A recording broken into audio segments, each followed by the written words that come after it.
The Xinthian dreadnought crashed in the Mojave Desert in 2047, its fusion core dead, hull breached, and crew long evacuated.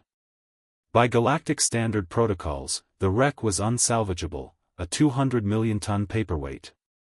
The Xinthian Empire wrote it off as a total loss and forgot about the primitive planet where it fell. That was their first mistake. Dr. Sarah Chen stood before the wreckage, surrounded by the world's greatest engineers, physicists, and one very excited mechanic from Detroit named Marcus Webb.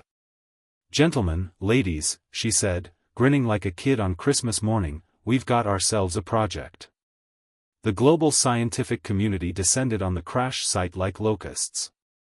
While the Xinthians had abandoned the ship as irreparable, humans saw something different: the galaxy's most expensive parts catalog.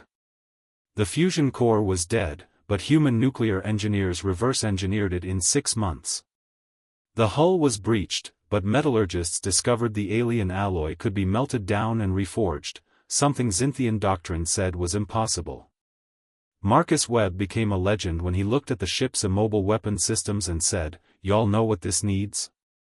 Rail guns. Lots of rail guns." The international team didn't just repair the dreadnought. They improved it.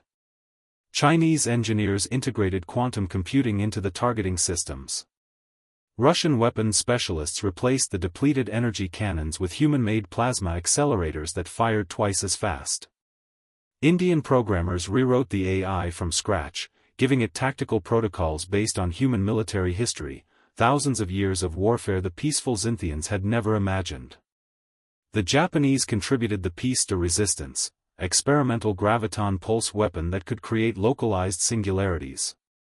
It was untested, potentially suicidal, and absolutely terrifying. Perfect. They rechristened her the Prometheus Unbound.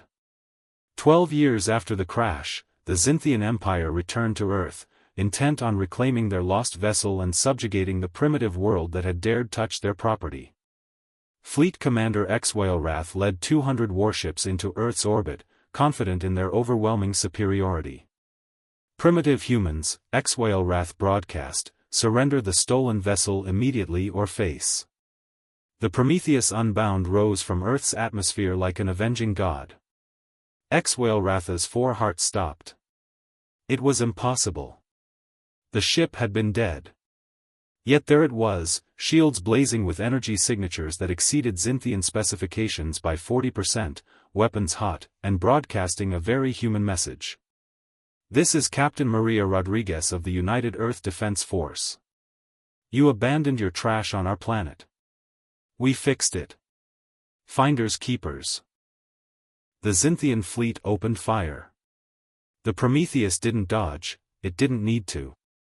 Human-enhanced shields absorbed the barrage while the ship's counterattack turned 3 Xinthian cruisers into expanding clouds of debris in under 10 seconds. Marcus Webb's railguns tore through hulls like paper. The graviton weapon activated once, and an entire enemy squadron simply ceased to exist, crushed into a point singularity that vanished with a flash of Hawking radiation.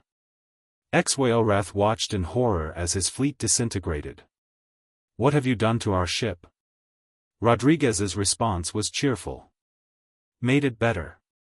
You guys built her to galactic standard specs, defensive, efficient, by the book. We built her to human specs. Aggressive, excessive, and completely unreasonable." The remaining Xinthian vessels fled.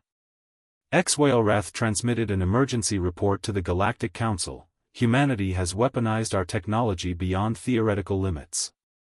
Recommend immediate quarantine and diplomatic negotiations." The Council's response was unanimous: "Leave the humans alone." Back on Earth, Dr. Chen stood beside the Prometheus Unbound, now humanity's flagship and the galaxy's newest superweapon. Marcus Webb patted the hull affectionately. "One species is trash," he said with satisfaction. Sarah finished the thought with a smile: "Is humanity's doomsday device."